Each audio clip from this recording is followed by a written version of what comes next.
है। ये सब कियोस्के की आंखों के सामने हो और वो कुछ न करे, ये असंभव था। वो स्कूल की ओर बढ़ता है, अपने अगले कदम पर सोचते हुए।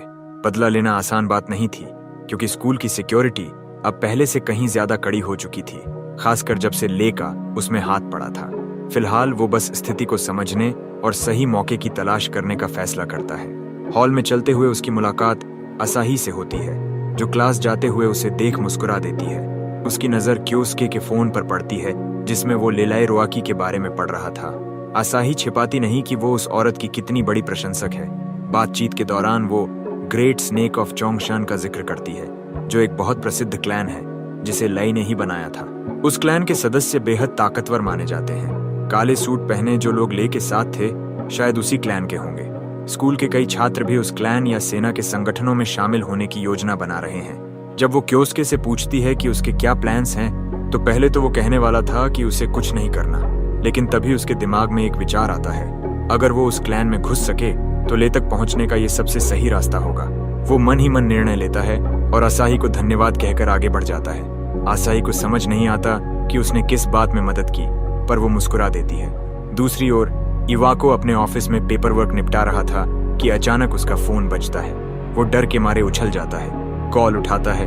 दूसरी ओर कियोस्के था। उसे एक छोटा सा फेवर चाहिए था, जो अगले बार लेके कॉल करने पर काम आएगा। उसी समय एक सुरक्षित रिसर्च लैब के भीतर सफेद कोट पहने साइंटिस्ट घूम रहे हैं। बीच में एक छात्र घुटनों के बल जमीन पर जंजीरों में जकड़ा है। उसकी हालत बेहद खराब है। दरवाजा खुलता है और अंदर आती है ले रॉक्सी, चेहरे पर एक ठंडी मुस्कान के साथ। वो ताने मारते हुए पूछती है, कैसा लग रहा है? छात्र रोते हुए कहता है कि वो इस अजीब दवा को इंजेक्ट करना बंद करे, वरना उसकी मौत हो जाएगी। ले रॉक्सी उसे लात मारकर गिरा देती है और ठंडी आवाज में कहती है, रोना बंद करो।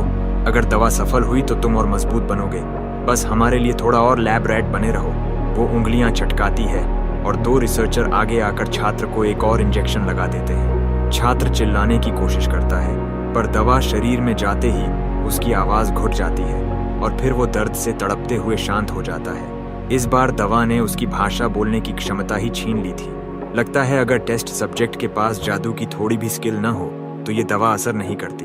उन्हें और डेटा चाहिए था, यानी और सब्जेक्ट्स। इसके लिए वे ग्रेट स्नेक ऑफ चियांगशॉन क्लैन के नाम पर एक रिक्रूटमेंट खोल सकते हैं, दिखावे में क्लैन के लिए, पर असल में मजबूत लोगों को पकड़कर टेस्ट सब्जेक्ट्स बनाने के लिए। ले अपने फोन पर कॉल करती है, इवाको, याद है ना हमने टेस्ट सब्जेक्ट्स पर जो बात की थी? इस वक्त ले रोआकी को ऐसे स्टूडेंट्स की जरूरत थी जो मैजिक में स्किल्ड हों, और उसने इवाको से कहा कि वो कुछ स्टूडेंट्स उसके लिए चुने। इवाको ने उसे एक नया आइडिया दिया, एकेडमी में एक सिलेक्शन रखो। इस तरह वो टैलेंटेड लोगों को आसानी से ढूंढ पाएंगे बिना किसी शक के। ले रोआकी को यह प्लान बहुत पसंद आया और उसने तुरंत सिलेक्शन की तैयारी शुरू कर दी। उधर इवाको ने कॉल काटते हुए लंबी सांस ली। वो वही कर चुका था जो कियोस्के ने उससे कहा था। अब खेल का अगला मूव कियोस्के के हाथ में था। अगले दिन ले रोआकी के गार्ड्स में से एक ने पूरे स्कूल में अनाउंसमेंट किया, ग्रेट स्नेक ऑफ चियांगशॉन क्लैन नए रिक्रूट्स के लिए एक सिलेक्शन एग्जाम लेने वाली है। स्टूडेंट्स ये सुनकर खुश हो गए, क्योंकि ये क्लैन बहुत पॉपुलर थी। लेकिन कियोस्के ने बस हल्की सी मुस्कान दी। अब आखिरकार उसे ली तक पहुंचने का रास्ता मिल गया था। जो भी इस क्लैन में शामिल होना चाहता था, वो सब स्कूल के स्पोर्ट्स फील्ड में इकट्ठा हुए, जहां सिलेक्शन एग्जाम शुरू होने वाला था। ले रोआकी का पर्सनल गार्ड रूल्स समझाने के लिए सामने आया। जब वो कंपटीशन के नियम बता रहा था, कियोस्के ने ठान लिया कि वो ये एग्जाम हर हाल में पास करेगा। इस बार उसका तरीका पहले से अलग होगा। इवाको के केस में उसने खुद को छिपाया था, लेकिन इस बार उसे सबकी नजरों में आना था, खासकर यांग शिन्यू और बाकी एग्जामिनर्स की। उसे दिखाना था कि वो कितना केपेबल है। अनाउंसमेंट्स के बाद वो सीट्स पर जाकर प्रिलिमिनरीज का इंतजार करने लगा। उसी वक्त असाही वहां आई और बोली कि वो भी एग्जाम देने वाली है। कियोस्के को ये बात पसंद नहीं आई। वो नहीं चाहता था कि असाही इस खतरनाक खेल में फंसे। असाही जानती थी कि वो बाकी पावरफुल स्टूडेंट्स जैसी नहीं है, लेकिन फिर भी उसके अपने कारण थे क्लैन ज्वाइन करने के। उसने मुस्कुराकर कियोस्के को भी गुड लक कहा। कुछ देर बाद एग्जाम शुरू हुआ। पहला टेस्ट था मैजिकल पावर टेस्ट। एक ग्लोविंग ऑर्ब लाया गया, जिसमें मैजिक डालकर उसकी इंटेंसिटी देखी जाती थी। स्टूडेंट्स एक एक कर आगे बढ़े और ऑर्बी में अपनी पावर डाली। एग्जामिनर ज्यादातर को एवरेज मार्क्स दे रहा था, क्योंकि उनका प्रदर्शन साधारण था। फिर कियोस्के की बारी आई। उसने कॉन्फिडेंट होकर अपना कार्ड दिखाया, लेवल 30 वॉइड यूजर। एग्जामिनर ने उसे देखकर ज्यादा उम्मीद नहीं रखी।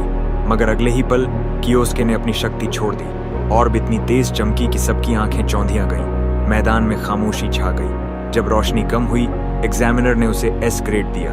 अगला टेस्ट था मैजिक स्किल डेमोन्स्ट्रेशन। अब स्टूडेंट्स को अपनी एट्रीब्यूट्स दिखानी थी।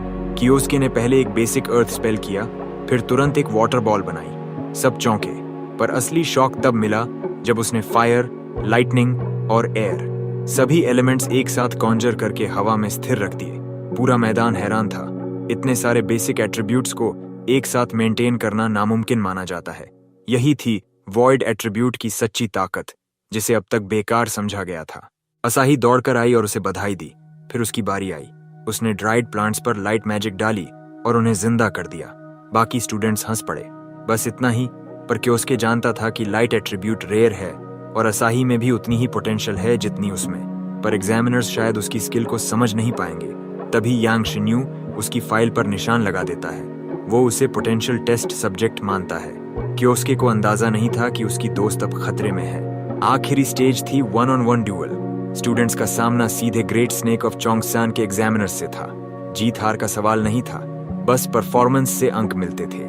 कियोस्के का मुकाबला सबसे ताकतवर एग्जामिनर से हुआ। एग्जामिनर मुस्कुराया। चलो देखते हैं तुम्हारा दिखावा असली लड़ाई में टिकता है या नहीं।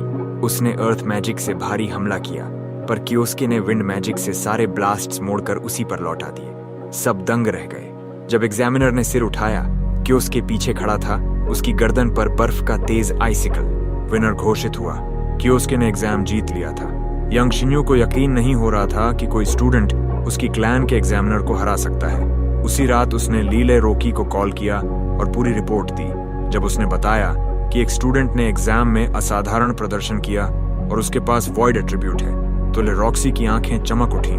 उसने मुस्कुराते हुए कहा, तो वही है इवाको वाला लड़का। अब उसे अपने प्रयोगों के लिए एक नया गिनी पिग मिल गया था।